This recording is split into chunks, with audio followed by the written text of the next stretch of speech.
A man walks into a room and says nothing. He avoids eye contact. He slouches into the corner, never speaks unless spoken to, and when he does, his words are laced with apology. He offends no one, challenges nothing, and wears his passivity like a badge of honor. You think he's harmless, but what if he isn't? What if the most dangerous man in the room isn't the one who shouts, but the one who never speaks? What if the true threat to society isn't found in violent outbursts, but in quiet surrender? We're taught to believe that weakness is safe, that soft-spoken men who avoid confrontation are moral, enlightened, even evolved. But buried beneath that softness, often unnoticed, are years of repressed anger, unresolved envy, chronic insecurity, and deep resentment. And resentment, when nurtured long enough, doesn't whisper, it explodes. So what happens when millions of men raised to fear their own strength decide it's easier to become invisible than to become responsible? What happens when suppressed aggression festers in the dark, masked as politeness, fueled by helplessness, and aimed at the world? And more urgently, is a man without strength truly good, or just too afraid to be anything else? The paradox is here, and it's more real than ever. Let's dig into what lies beneath this quiet crisis, and why Jordan Peterson warns us, beware of the weak man. He might be your biggest threat.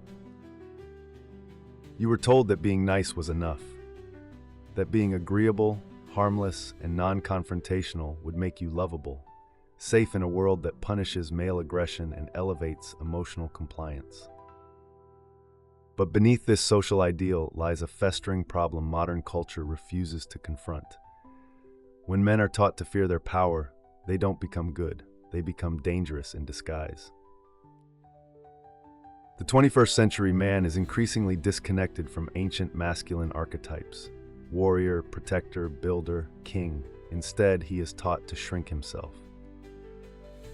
Told to apologize for his instincts, to suppress ambition in the name of humility, to avoid leadership in the name of equity, to hide discomfort behind passive smiles and learned helplessness.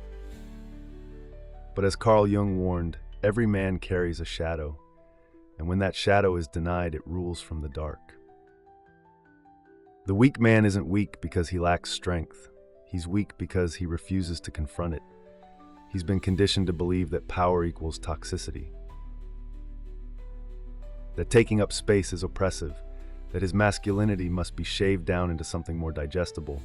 So he tucks away his hunger, his competitiveness, his need for risk and struggle. And he thinks this makes him good.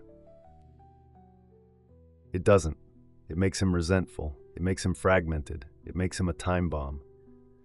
Friedrich Nietzsche warned of this exact phenomenon in his critique of slave morality, a system that flips virtue upside down and teaches the powerless to see their weakness as morally superior.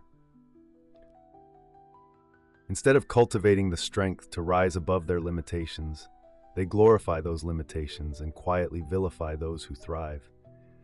These men don't seek truth, they seek safety. They envy the strong but mask it behind cynicism or moral superiority. They hate confrontation but stew in private rage. They reject responsibility but demand recognition. And because they're too afraid to build, they become experts in tearing down. Arthur Schopenhauer believed human beings are driven by an irrational will to life, a chaotic force of desire and striving. The strong man learns to master it. The weak man represses it, hoping submission will save him from pain. But it never does. Repressed will doesn't die, it mutates into manipulation, into passive aggression, into emotional volatility, into self-hatred. Now picture this man again. He seems gentle, he's quiet, but the silence hides a deep void. He blames women for rejecting him. He blames employers for not seeing his potential. He blames the world for being cruel, unfair, and rigged, and he's convinced that one day someone else, some system, some savior, will come and make things right. He's not a creator, he's a spectator, a simmering one. Jordan Peterson, whose warnings on this very crisis have gone viral, said it plainly: a harmless man is not a good man. A good man is a very dangerous man who has that under voluntary control. Weakness is not virtue. Weakness is the refusal to become strong, responsible, and whole. And our society, in celebrating emotional fragility while punishing inner strength, is creating a generation of men who confuse submission with goodness and quietly collapse under the weight of it. But it doesn't end there, because the real danger of the weak man isn't just internal. It doesn't stay confined to his private world.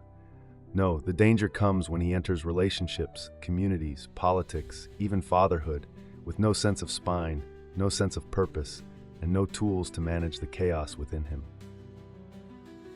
And when millions of such men exist in one society, what happens next? Let's go deeper. The weak man does not merely harm himself, he distorts everything he touches. At first glance, he seems harmless. He avoids conflict, risk, and discomfort, but in doing so, he also avoids growth, truth, and responsibility. And that avoidance doesn't disappear, it spreads. It creeps into his relationships, his work, his parenting, and eventually into the entire social fabric. And we don't even notice until it's too late. You feel it in the workplace. Leaders who can't make hard decisions because they fear being disliked. You feel it in the family. Fathers who abdicate their role, not because they're evil, but because they're emotionally absent, passive observers in the lives of their children. You feel it in politics, weak men hiding behind virtue signals, terrified to take a stand, parroting whatever slogan makes them look safe. They don't act, they react, and usually too late. Weakness hides behind masks. One of the most dangerous is the mask of virtue. The weak man is often the loudest moralizer, not because he lives by deep principles, but because condemning others is easier than confronting himself. This is the shadow Jung warned us about. The darker the hidden self, the more self-righteous the surface becomes. Here's the catch. Weakness breeds resentment, and resentment always finds a target. It might be projected onto a spouse, a boss, a stranger, a race, a gender, or even the system itself. But it will find something to blame because the weak man cannot bear the idea that he is the architect of his own misery. And so he lashes out, not overtly, but in whispers, in sabotage, in emotional instability. Let's go deeper. Neurologically, when someone constantly suppresses emotions like anger or fear, those emotions don't vanish. The limbic system, the brain's emotional engine, still churns. The more it's ignored, the more reactive and dysregulated it becomes. Over time, the man who avoids confrontation becomes the man who cannot handle confrontation, who breaks under pressure, who manipulates or withdraws instead of facing life head-on. This is why niceness is not the same as goodness. Niceness is often fear in disguise, and fear, unchecked, metastasizes into something darker. You'll see it in relationships. Men who can't lead, who fear setting boundaries, who crumble under emotional tension. Their partners don't feel safe, they feel burdened. The weak man wants love, but he needs approval more, and he'll twist himself into whatever shape is needed to get it, losing his integrity in the process. You'll see it in parenting. Fathers who avoid authority to remain liked, who raise children without discipline, without resilience, without challenge, who hand over the steering wheel of life to kids who were never meant to drive it. And you'll see it in broader culture where strength is mocked, courage is pathologized, and weakness is labeled compassion. But compassion without backbone is just enabling. Empathy without boundaries is just emotional self-destruction. And when enough weak men operate like this in a society, something terrifying begins to happen. The strong go silent, the brave withdraw, the masculine retreats. Because why speak truth if truth is punished? Why take responsibility if victimhood is rewarded? This is how civilizations decline, not in flames, but in the slow erosion of backbone. And the bitter irony, when society finally collapses under the weight of cowardice, it's these same weak men who will cry out for someone strong enough to save them, someone dangerous enough to restore order. But by then, it may be too late. You've been lied to. Strength is not brutality.